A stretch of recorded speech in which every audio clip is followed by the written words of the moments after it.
Imagine this. You wake up on your 70th birthday, and the first thought that comes to you is not of loss, not of decline, but of sheer wonder. For you have already outlived millions who never reached this age. You have walked through wars and revolutions, through the rise and fall of empires, through the birth of technologies that once belonged only to dreams. You have loved and lost, succeeded and failed, suffered and endured. And yet here you are, still breathing, still conscious, still capable of shaping the final chapters of your life. But here lies the trap most people fall into.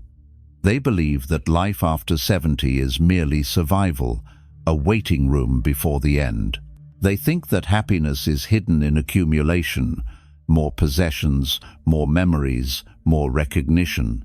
Yet in the words of the Buddha, by grasping nothing, we attain peace. What if the greatest gift of age is not in adding, but in subtracting? What if freedom is not found in holding on, but in letting go? Think of it this way. The beauty of music does not reside in the final note, but in the pauses, the spaces, the silence that allows sound to breathe. In the same way, the beauty of life after 70 is not in grasping tighter, but in loosening the hand. You no longer need to chase every ambition or please every voice. You are invited to live differently now, lightly, wisely, courageously. So let us ask, what are the burdens you still carry? Old fears that whisper at night, resentments that weigh on the heart, possessions that crowd your home but no longer serve your soul, beliefs that once gave you security but now keep you small. The Buddha taught that suffering arises from clinging, and so the path to happiness is not in clutching harder, but in releasing what no longer nourishes. In this journey, we will uncover 8 illusions, 8 attachments that silently rob you of peace. Each one is a shadow you can choose to dissolve. Each one is a gate that, once opened, reveals a lighter, freer way of being. Stay with me, because the first shadow is perhaps the most subtle of all the illusion that you already know enough. What is more dangerous, ignorance or the illusion that you already know? Think carefully. When someone admits, "I do not know," the door to learning remains open. But the moment a person says, "I have lived long enough, I have seen everything, I understand all that matters," the door slams shut. And when the door of learning closes, the light of wisdom fades. Many people, after 70 years of life, fall into this subtle trap. They believe that their decades of experience have given them all the answers. They stop questioning, stop listening, stop exploring. They confuse the breadth of years with the depth of understanding, and slowly, without realizing it, they begin to wither, not because their body weakens, but because their mind stiffens. The Buddha warned of this danger when he spoke of the fetters of conceit. Conceit is not only arrogance toward others, it is the quiet voice inside that says, "I know enough, I have nothing left to learn." This is a poison more subtle than anger, more invisible than greed. For when you cling to knowledge as if it were complete, you cut yourself off from the vast, infinite ocean of truth that still lies before you. Consider this. Even the wisest disciples of the Buddha, such as Shariputra and Moggallana, continued to ask questions until the end of their lives. They humbled themselves before monks younger than them, willing to learn even from novices. Why? Because they understood that the Dharma is boundless. No single life, no matter how long, can exhaust its depth. To stop learning is to stop breathing the air of awakening. Imagine a tree that refuses to grow new leaves because it already has enough branches. What happens? It begins to rot. The river that stops flowing becomes stagnant and foul, and the mind that ceases to seek ceases to learn, becomes a prison for its own pride. But let me ask you, have you noticed how alive you feel when you encounter something new? A book that stirs your mind, a teaching that shifts your perspective, a conversation that challenges your assumptions. In those moments you are reminded that life is still unfolding, that you are still a student of existence. To be curious is to be young. To be open is to be free. From a Buddhist perspective, clinging to already knowing is a form of attachment to self, an identity built around I am wise, I am experienced, I am finished. Yet the Dharma teaches there is no fixed self, no permanent identity. To hold yourself as finished is to deny the truth of impermanence. The mind, like the body, must remain supple if it is to move with the currents of life. Let us look closer. Why do people close themselves off? Often it is fear. Fear of being wrong, fear of appearing foolish, fear of confronting new truths that might challenge old beliefs. At 70, it is easier to sit comfortably in certainty than to step again into the beginner's mind. But what is comfort compared to freedom? What is pride compared to awakening? Think of the Buddha's teaching of empty cup. A scholar once came to a Zen master, eager to show off his knowledge. The master poured tea into the scholar's cup and kept pouring until it overflowed. The scholar cried out, "Stop, the cup is full." And the master said, "Yes, and so are you. How can I show you the way unless you first empty your cup?" This is not just a story about scholars, it is about you and me. If your mind is already full of conclusions, where can new wisdom enter? The empty cup is humility, the empty cup is readiness. Let me ask again, at 70, do you still read new books? Do you listen to the voices of the young without dismissing them as naive? Do you question your own long-held assumptions? Or have you quietly declared, "I know enough"? Because here is the truth. The moment you stop learning is the moment you start dying, not the body, but the spirit. And the moment you open again, even just a little, is the moment you begin to live anew. The Buddha described the noble path as a path of cultivation. Cultivation never ends.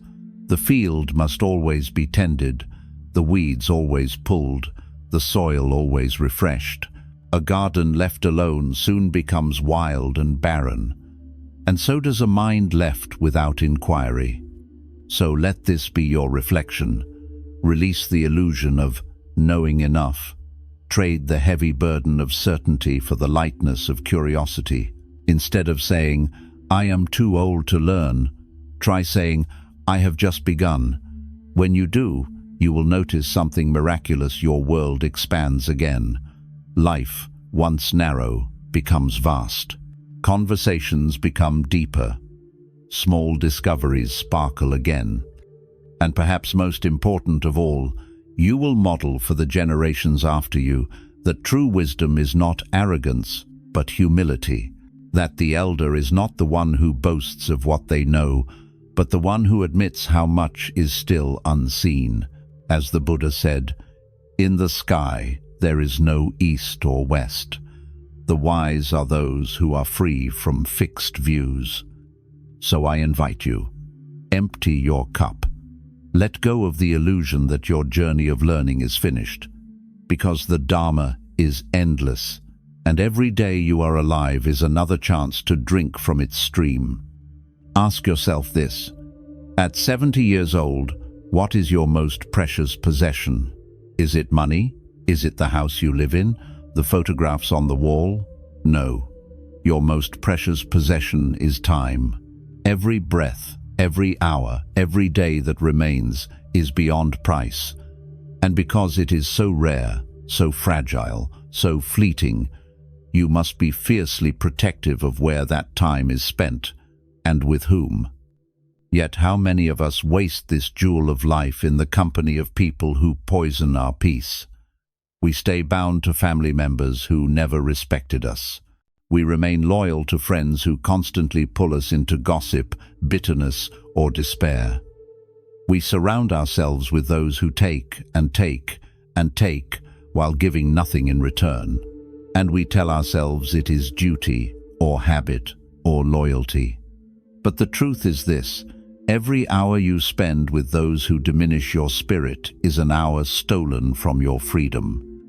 The Buddha taught the importance of kalyana mitta, noble friends or spiritual companions. He said plainly, admirable friendship is the whole of the holy life. Why? Because the people you keep near shape the quality of your mind. To walk with the wise is to breathe fresh air. To walk with the foolish or the cruel is to suffocate in smoke. Think of it this way. Imagine your heart as a garden. Every relationship is a seed. Some seeds blossom into flowers of kindness, patience, and joy. Others grow into weeds of anger, resentment, and fear.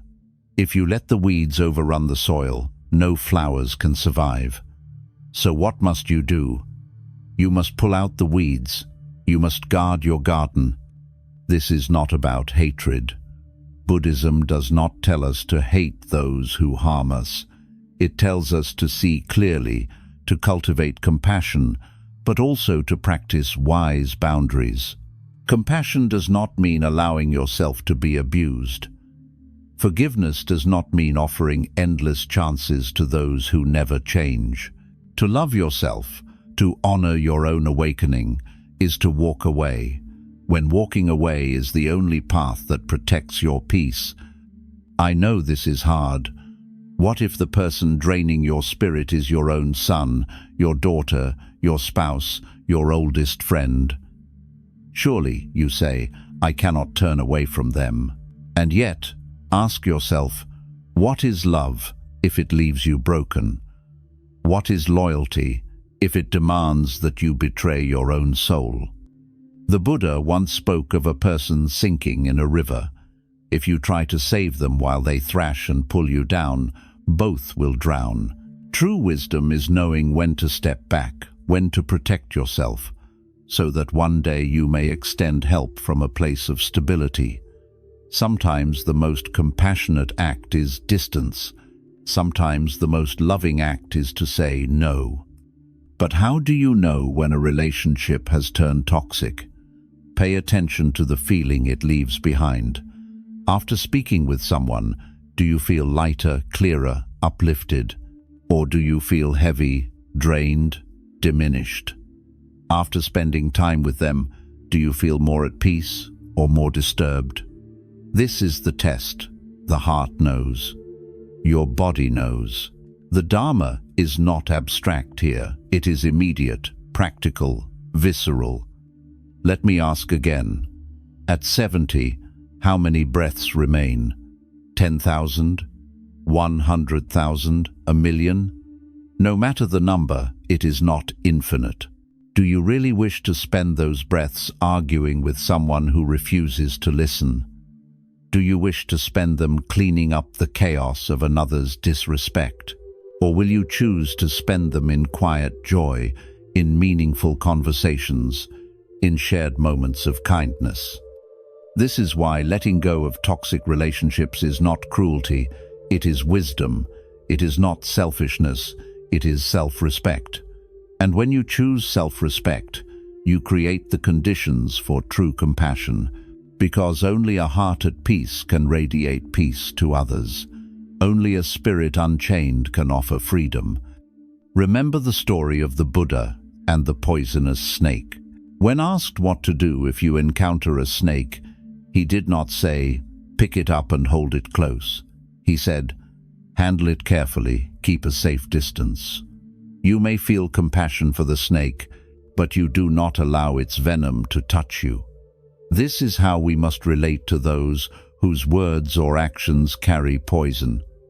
We may hold them in compassion, but we do not allow their toxins into our veins. And so, The teaching is clear. Choose your companions with care. Seek those who nurture wisdom, patience, and kindness. Limit or release those who drain your energy and cloud your mind. At 70, you have nothing left to prove to anyone. You owe no one your time but yourself and those who honor you.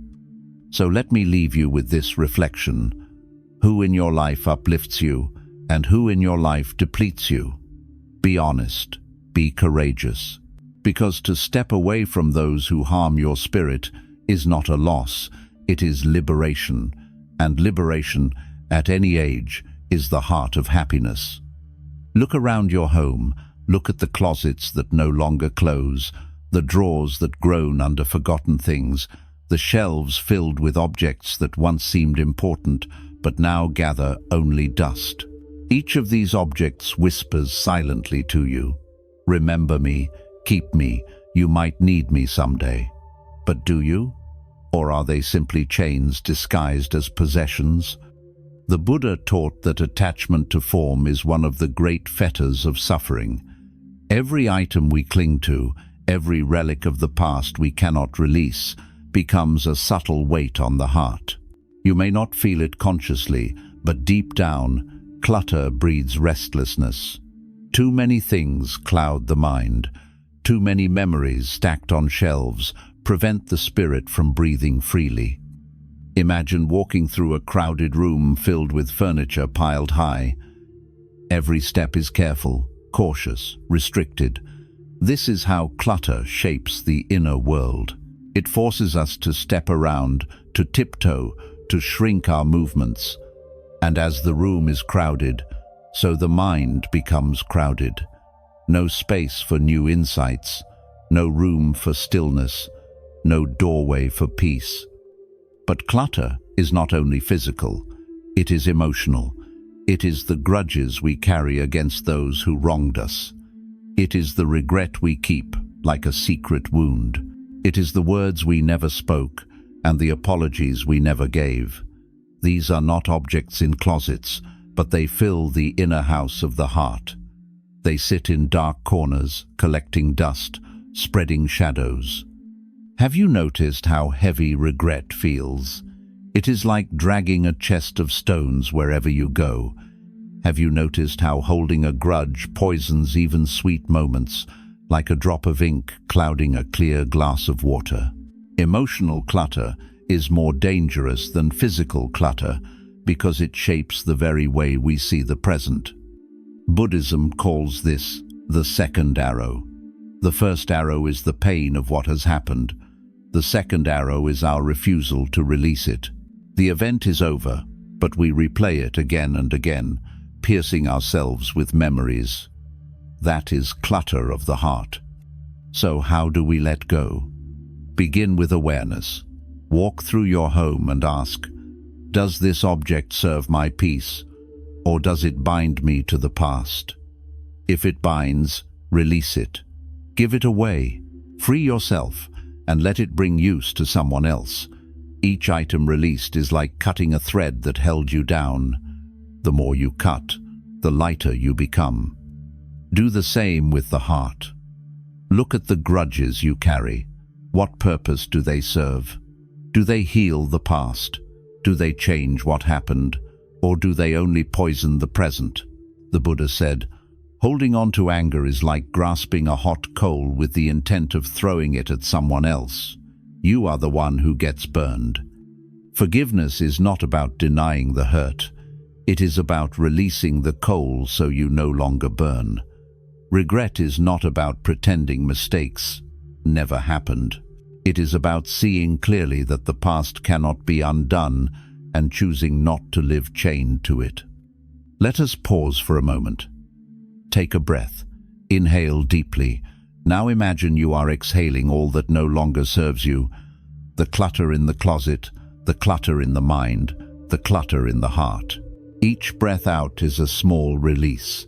Each breath in is a fresh space for peace. Ask yourself, if my life were a room, is it filled with dust and shadows, or is it open, spacious, light? because your inner room will feel like the rooms you live in. Simplify one, and you simplify the other. Do not confuse simplicity with emptiness. An uncluttered life is not barren, it is spacious. Like a clear sky free of clouds, it allows the sun to shine unhindered. Like a quiet pond without ripples, it reflects truth more clearly. And here lies a profound truth. The more you release, the more you realize you never needed so much to begin with. A few clothes, a few meaningful objects, a few precious memories, and beyond that, space. Space is not lack. Space is freedom. Remember how the Buddha and his monks traveled with only a bowl and a robe, not because poverty was the goal, but because freedom was. With little to carry, they could walk anywhere, stay anywhere, meet anyone, and remain light. Their example is not a demand that you give up everything, but an invitation. How much of what you own is actually owning you? At 70, the question becomes urgent. How many days remain? Do you wish to spend them dusting shelves, organizing drawers, carrying grudges, rehearsing old regrets? Or do you wish to spend them breathing freely, walking lightly, resting in peace? So, here is the practice. Choose one thing today to let go of. One object, one memory, one regret. Release it. Feel the space it leaves behind. Notice how even a small release creates a ripple of lightness. This is how the great uncluttering begins, not all at once, but breath by breath, object by object, thought by thought. And know this: every act of release is an act of compassion. Compassion for yourself, for your body, for your mind. You are giving yourself room to rest, to breathe, to live without unnecessary weight. So let this be your mantra. Let it go, let it go, let it go. Objects, grudges, regrets, release them all. And in their absence, discover the presence of peace. Pause for a moment and place your hand on your face.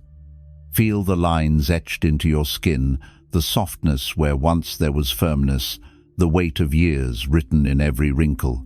Society tells you this is a decline, that aging is something to hide, to resist, to fear. But what if the lines on your face are not signs of loss at all? What if they are sacred scriptures written by time, each one a verse of your survival, each one a stanza of your becoming?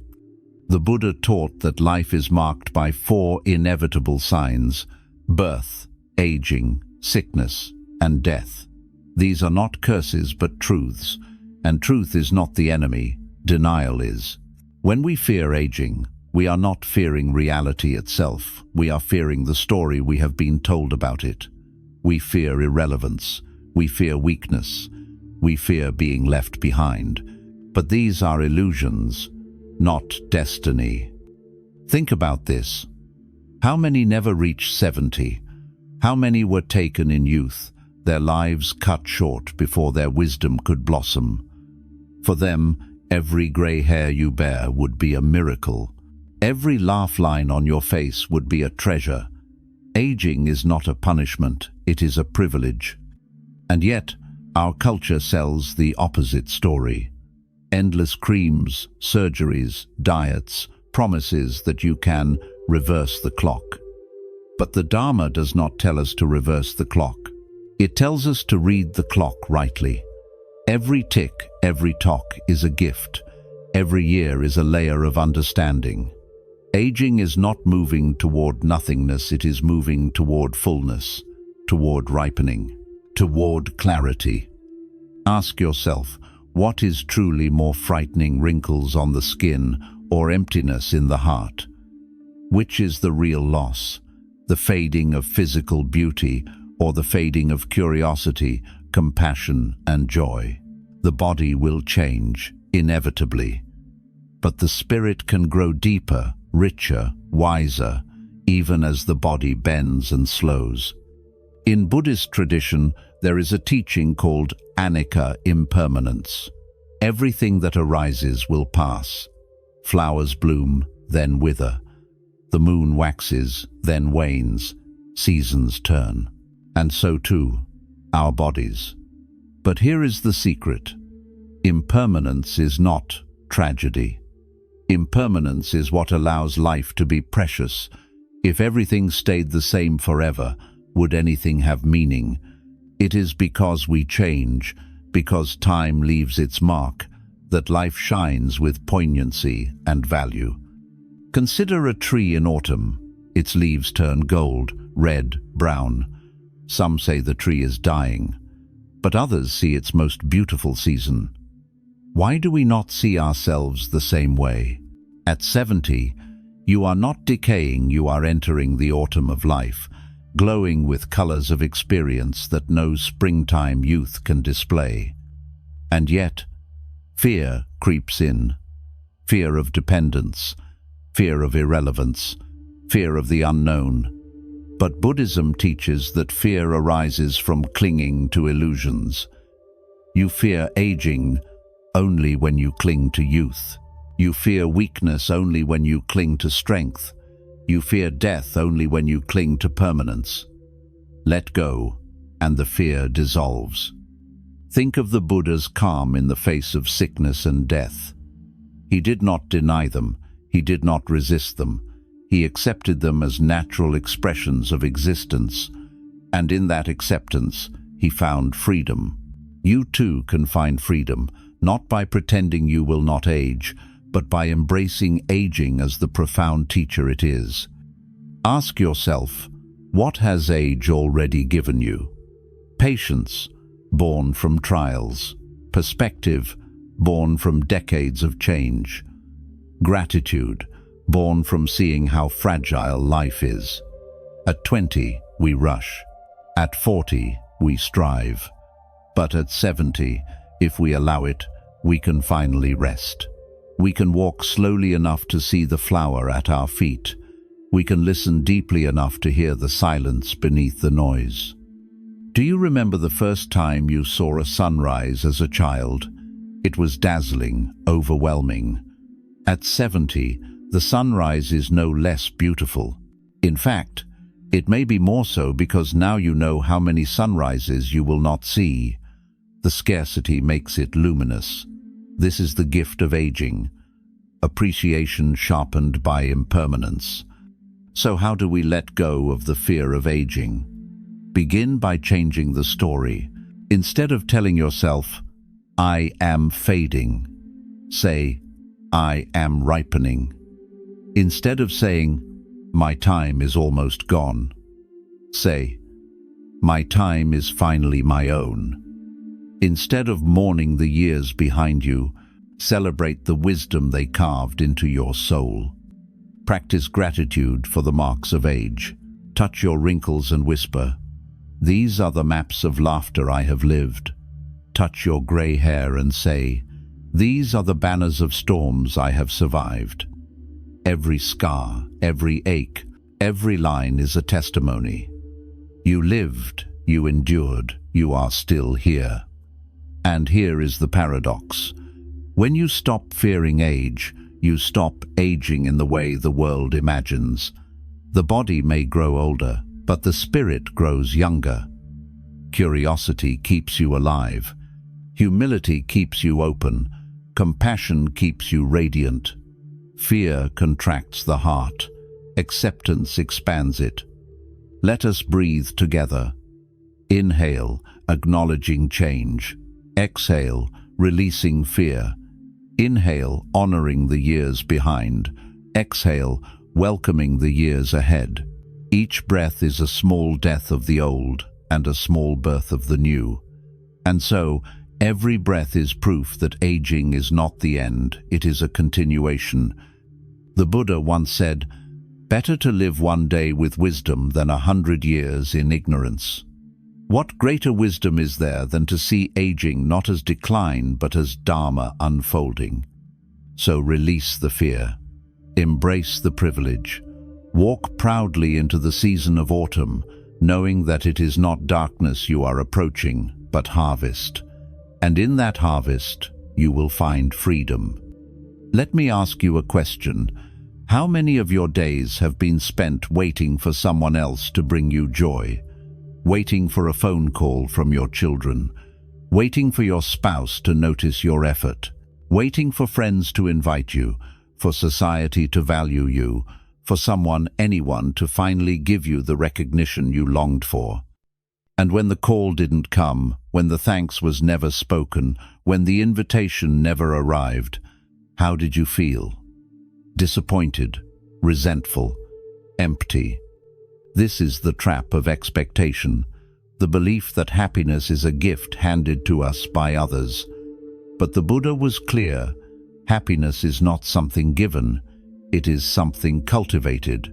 Just as no one can eat for you, breathe for you, or walk your path for you, no one can manufacture your joy. Consider this teaching: atta hi attano natto. The self is its own refuge. What does this mean? It means that you cannot lean forever on the shoulders of others to stand. True happiness is built within, not borrowed from outside. Think of a lamp. If you wait for someone else to light it, you may sit in darkness forever. But if you strike the match yourself, the flame is yours. And once lit, that flame can illuminate the entire room, even for others. At 70, this truth becomes especially urgent. The time of expecting others to carry you is over. Your children have their own lives. Your friends are busy with their own burdens. To tie your happiness to their actions is to chain your joy to what you cannot control. And what you cannot control will always bring suffering if you cling to it. Buddhism calls this dukkha, the suffering that arises from craving and clinging, craving for others to validate you, clinging to the idea that your joy depends on their behavior. When reality does not meet your craving, you suffer. But what if you reversed the equation? What if you said, "My happiness is my responsibility, my peace is my practice, my joy is my creation"? Suddenly the power returns to you. Suddenly, you are no longer a beggar waiting at someone else's door, but a master tending your own garden. Think of the small joys available even now: the warmth of tea on your lips, the softness of morning light through the window, the rhythm of your own breath, steady, faithful, always with you. These are not gifts given by others. They are treasures revealed by presence. The happiest elders are not those who wait to be entertained, flattered, or rescued. They are those who create. They take up painting, or gardening, or learning a new instrument. They walk slowly and notice the flowers others rush past. They join conversations not to complain of neglect, but to share stories, wisdom, and laughter. They do not wait for joy to arrive. They build it, moment by moment. Let me ask you, when was the last time you did something that made your own heart smile? Not because someone else suggested it, but because you chose it. When was the last time you discovered a new hobby, read a new book, learned a new skill? If it has been years, perhaps it is time, because joy is not found in waiting, it is found in doing. But let us be honest. Letting go of expectation is not easy. It feels natural to want recognition, to want love, to want attention, and yes, when it comes, it is sweet. But here lies the difference. Enjoy it when it comes, but do not depend on it to be whole. Accept it as a gift, not a guarantee. The Buddha's teaching of upekkha, or equanimity, reminds us to meet both praise and blame, attention and neglect, with balance. If someone forgets you, do not collapse into despair. If someone celebrates you, do not cling to the praise. Stay steady, like a mountain unmoved by passing winds. And here is the paradox. When you no longer demand that others make you happy, relationships become lighter. Children feel less pressure. Friends feel less burden. And ironically, They often return with more genuine love because they are no longer trying to fill an impossible emptiness. Your self-sufficiency becomes a source of attraction. Your inner joy radiates outward, drawing others close, not from obligation, but from delight. Let us reflect together. Who are you waiting on to make you happy? Whose words or actions have you chained your peace to? What if today you released them from that responsibility? What if you said, "I will not hold you hostage to my happiness. I free you, and I free myself." Take a deep breath. With the inhale, acknowledge the craving. With the exhale, let it go. Again, inhale, feel the longing. Exhale, release it. In this simple practice, you cut the chain of expectation, link by link. The Buddha once said, "Peace comes from within. Do not seek it without." It is not a poetic metaphor. It is a direct instruction. When you stop waiting for others to create your peace, you finally begin to live it. So let this truth settle in your heart. Happiness is not received, it is created. It is not borrowed, it is born. It is not handed down, it is awakened. At 70, this is your liberation. You no longer need to beg for joy. You can cultivate it like a garden, moment by moment, breath by breath. And once you do, you will find that your light not only shines for you, but gently illuminates the lives of those around you. Have you ever looked at the young with a mixture of longing and sadness?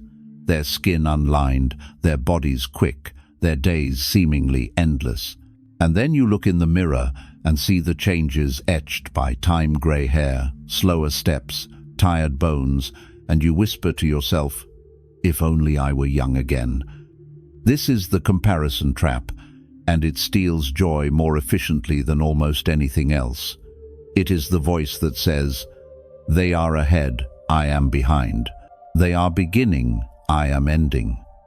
But Buddhism teaches that all suffering arises from clinging, and comparison is a subtle form of clinging to who we once were, clinging to what we think we should still be. Ask yourself, are you supposed to be 20 again? 30? 40? No. You are not meant to repeat a past season. You are meant to live this season fully. A rosebud cannot envy the full bloom. The bloom cannot envy the autumn leaf. Each has its time, its beauty, its truth. The Buddha spoke of upekkha, equanimity, balance of mind in the face of gain and loss, praise and blame, youth and age. To live with equanimity is to step out of the endless game of comparison and to rest in the dignity of the present moment. Consider this. The young may run faster, but where are they running? They may have smooth skin, but do they yet carry the wisdom of loss, the patience of decades, the perspective of survival?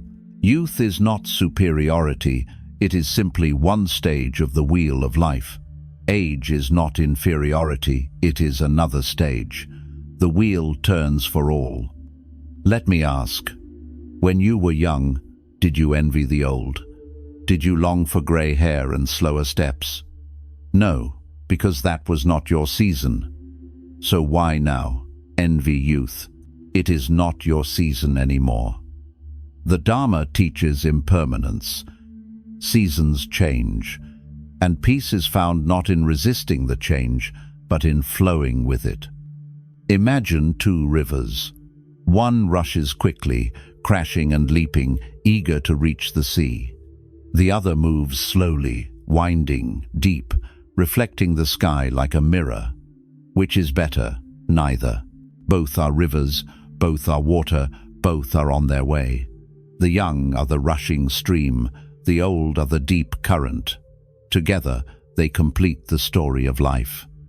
Yet comparison blinds us. We see only what we have lost, not what we have gained. We look at the young and see beauty of the body, but forget the beauty of the soul that ripens only with age.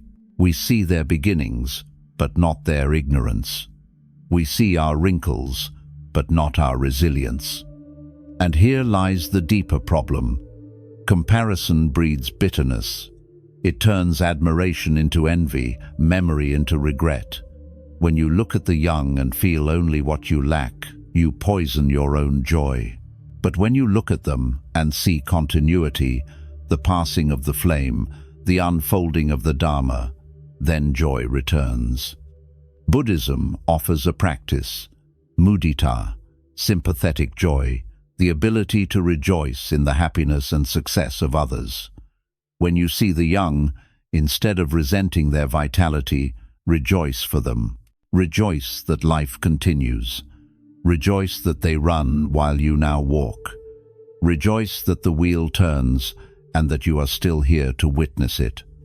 Let me ask again, do you really want to be young again? To return to the storms of confusion, the insecurities, the mistakes yet unlearned? Or would you prefer the calm of knowing who you are, of seeing clearly, of carrying the wisdom of 70 years? Do not trade the jewels of wisdom for the illusion of youth. Think of a mountain. At the base, the air is thick, the forest dense. At the middle, the climb is hard, the rocks sharp. At the summit, the air is thin, clear, vast. Each stage has its trials, but only at the summit do you see the whole landscape. Aging is the summit. Why envy those still struggling through the forest when you have reached the view? The Buddha himself aged. His body bent, his health declined, but his compassion grew deeper, his wisdom shone brighter. He did not compare himself to his younger disciples. He accepted the truth of impermanence, and in that acceptance, he was free. So how do you let go of comparison? Begin by noticing it. The next time envy arises, pause. Ask, what story am I telling myself? That youth is better, that old age is worse. Then challenge that story. Ask, is it true or is it just clinging? Then release it with the breath. Inhale, see the envy. Exhale, let it go. And then practice gratitude. Gratitude for your survival, your resilience, your perspective. Gratitude for the chance to live through joys and sorrows the young have not yet known. Gratitude that you are still here, still breathing, still awake. Comparison shrinks your life. Gratitude expands it. Comparison blinds you. Equanimity clears your vision. Comparison breeds envy. Sympathetic joy plants compassion. So remember this truth. You are not supposed to be who you were at 30. You are supposed to be who you are now. And who you are now carries treasures no young body can hold. Let go of comparison, and you will find peace. Let go of envy, and you will find freedom. Look at the young not with resentment, but with kindness. Bless them as they walk the road you have already traveled, and then continue your own road with dignity, wisdom, and joy. Close your eyes for a moment and think of the one memory that still haunts you. The word you never said, the apology you never gave, the mistake that hurt someone you loved, the choice you would undo if only time could turn back. Do you feel the weight in your chest, the tightening of your breath? This is regret. And for many people at 70, regret has become their constant companion. But regret is not a companion, it is a captor. It binds you to the past, like a chain. It whispers lies. If only you had chosen differently, your life would be perfect.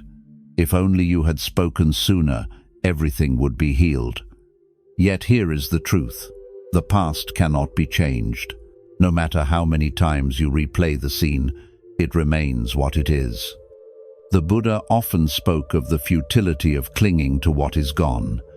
He taught that the mind has a habit of shooting itself with the second arrow. The first arrow is the pain of what happened. The second arrow is our own refusal to let it go. Regret is the second arrow.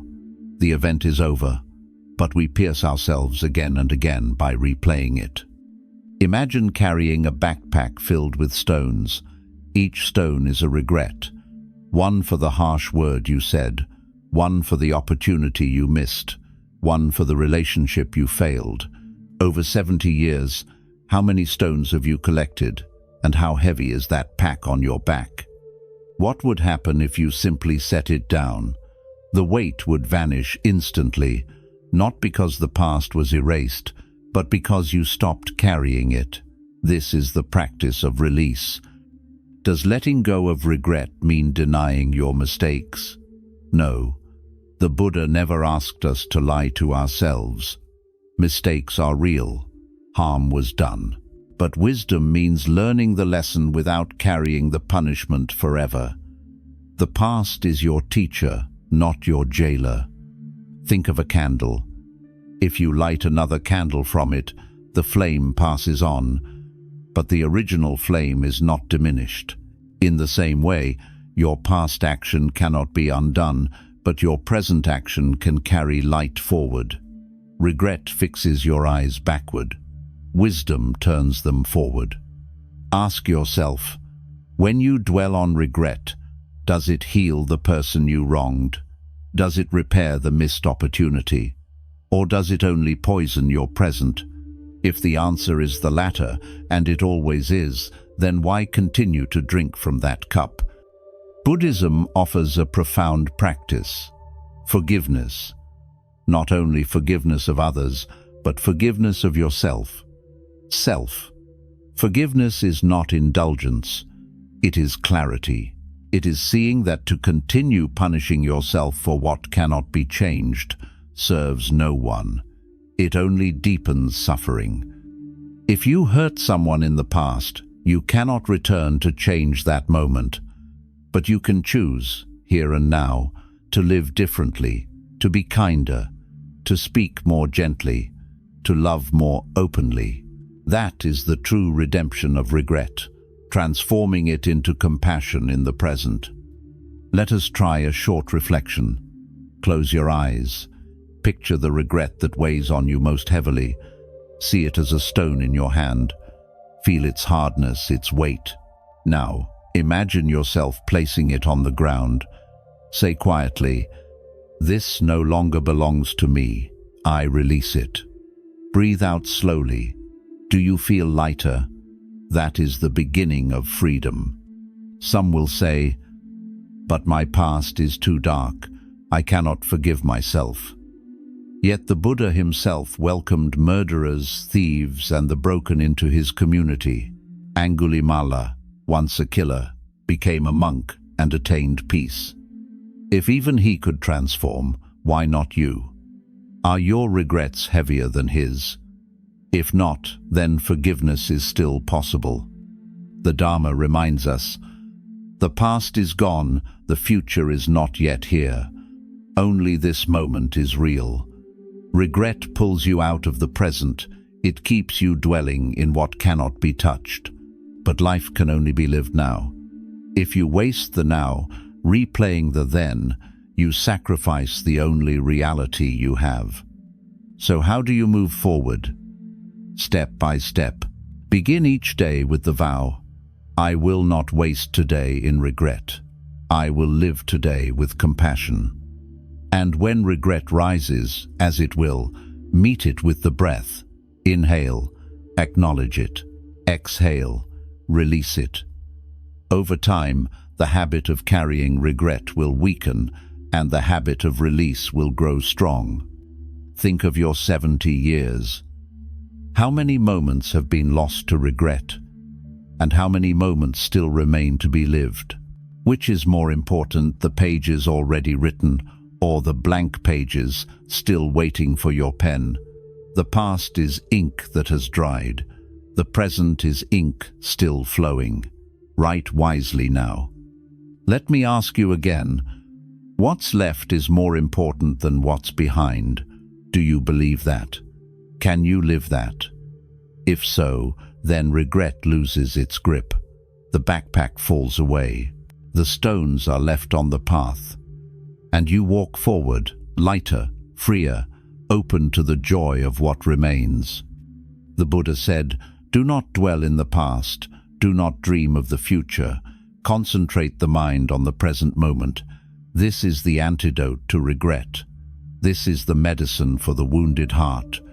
So release it. Release the old words, the old mistakes, the old griefs. Release them not to forget, but to live. Because the truth is this: life is too short and too precious to be spent dragging corpses of the past. What is gone is gone. What remains is sacred. Live it fully. There is a voice that whispers inside many hearts at 70. It's too late for me. Too late to change. Too late to start over. Too late to dream again. That voice is the most dangerous of all, because it kills the present before death has even arrived. It convinces you that because many years have passed, the years ahead are worthless. But is that true, or is it just another illusion? The Buddha taught of momentariness, that each instant of life is fresh, born anew. You are not the same person you were yesterday, or even a moment ago. The cells in your body change. The thoughts in your mind change. The world around you changes. If everything is in constant flux, how could it ever be too late? Too late compared to what? Too late compared to whom? Think about the breath. If you are alive right now, you are breathing, and with each breath, you are given another chance. Inhale renewal, exhale release. If you still breathe, then life is not finished with you. And if life is not finished with you, then how can it ever be too late? History is full of people who began anew in the last chapters of life. There are those who wrote books in their 80s, those who fell in love in their 70s, those who started movements in their 90s. But you don't need to look to history. Look at the Dharma. The Buddha welcomed disciples who came to him after decades of worldly life. Some were old men, old women, weary from their mistakes. And yet, with even a short time of practice, they found peace. Some attained enlightenment at the very end. If liberation were only for the young, what kind of compassion would that be? No, the Dharma is timeless. It is open to you now, in this very breath. But the illusion of too late persists. Why? Because we cling to fixed ideas of life stages. We believe youth is for adventure, middle age is for responsibility, old age is for decline. But these are social stories, not Dharma truths. Who says you cannot begin something new at 70? Who says awakening is not possible in the winter of life? These are chains of convention, not chains of reality. Let me ask, when a tree blossoms in spring, do you say, "It is too late, it should have bloomed sooner"? When the sun rises after a long night, do you scold it for taking too long? No, you simply rejoice that it has come. In the same way, when wisdom dawns late in your life, it is not too late, it is right on time. The Buddha once told the story of a monk who reached enlightenment just days before his death. Was it too late for him? No. Even a single moment of liberation outweighs a lifetime of delusion. A drop of truth can transform an ocean of error. So why should you believe your time has passed? As long as awareness arises, awakening is possible. Think of the people who say, "I am too old to learn." Are they not already dying before death comes? Think of those who say, "I cannot change now." Are they not already imprisoned by their own minds? But those who say, "I will live fully today," no matter their age, are they not free even before the body rests? So let me turn the question back to you. What dream have you buried under the excuse of too late? Is it learning an art, traveling somewhere sacred, reconciling with someone you loved, or simply deepening your practice, sitting in meditation, tasting peace? What if you began today? What if, instead of telling yourself it was too late, you asked, "Why not now?" Remember, the Buddha said, "Do not put off until tomorrow what can be done today, for tomorrow may never come. The past is gone, the future is uncertain, but today the present is alive. If you wait for the perfect time, it will never arrive. But if you act in this moment becomes perfect." The belief that it's too late is not truth, it is fear. Fear of failure, fear of wasted effort, fear of being seen as foolish. But Buddhism teaches that fear is only another form of clinging to reputation, clinging to comfort, clinging to identity. Release the clinging, and the fear dissolves. Picture this: an old monk sweeping leaves in the monastery courtyard. A passerby asks, "Why do you sweep every day when more leaves fall each night?" The monk smiles, "Because each day deserves its own clarity." That is the secret. You may not change everything, but each day you can bring clarity, peace, and meaning. And that is enough. At 70, at 80, even at 90, the point is not how much time you have. The point is how you use the time given. One mindful breath can be more profound than 70 distracted years. One act of kindness can heal wounds carried for decades. One new step can begin a journey, no matter when it starts. So release this illusion. It is not too late. It is never too late. Every dawn is a new invitation. Every breath is a new beginning. Every heartbeat is a call to live. The Dharma does not measure your worth by your age, but by your awareness.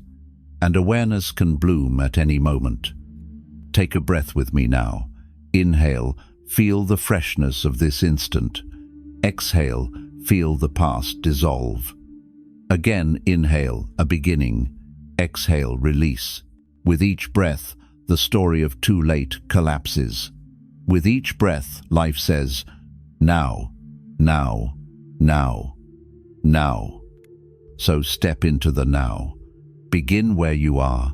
Live as if this moment were your first and your last. Because in truth, it is both. And in that paradox lies the freedom of awakening. We have walked through 8 great illusions, 8 shadows that weigh on the heart. The illusion of knowing enough, the burden of toxic relationships, the clutter of objects and memories, the fear of aging, the expectation that others will make us happy, the comparison with the young, the chains of regret, and the lie that it is too late. Each of these, when held tightly, steals your freedom. Each of these, when released, returns you to peace. The Buddha taught that suffering arises from clinging and happiness from release. What then is the essence of growing old with joy? It is not grasping harder, it is loosening the hand. Think of your life as a journey up a mountain. For 70 years, you have carried bags filled with knowledge, relationships, possessions, fears, comparisons, regrets. The climb has been long, the load has been heavy, but now you stand near the summit. And what is asked of you? Not to gather more, but to put the bags down, to walk the last steps lightly, freely, joyfully. So let us repeat together: let go of fear, let go of clutter, let go of regret, let go of comparison, let go of expectations, let go of what no longer serves you. Each letting go is not a loss, it is a liberation. Each release is not an emptiness, it is a space where joy can breathe. Remember this: aging is not the end, it is the beginning of the truest freedom. When you no longer need to prove yourself, when you no longer chase illusions, you are free to simply be, free to drink tea in the morning Sunday, free to smile at the child passing by, free to close your eyes at night with no bitterness in your heart. The Buddha said, by letting go, it all gets done. This is your invitation to release, to rest, to awaken in these precious years. because life after 70 is not survival, it is harvest. And the harvest is sweet if you lay down the tools of striving and pick up the fruit of wisdom. So breathe deeply, step lightly, live freely. The time is not over, it is now. This is your chapter of awakening. This is your time of peace.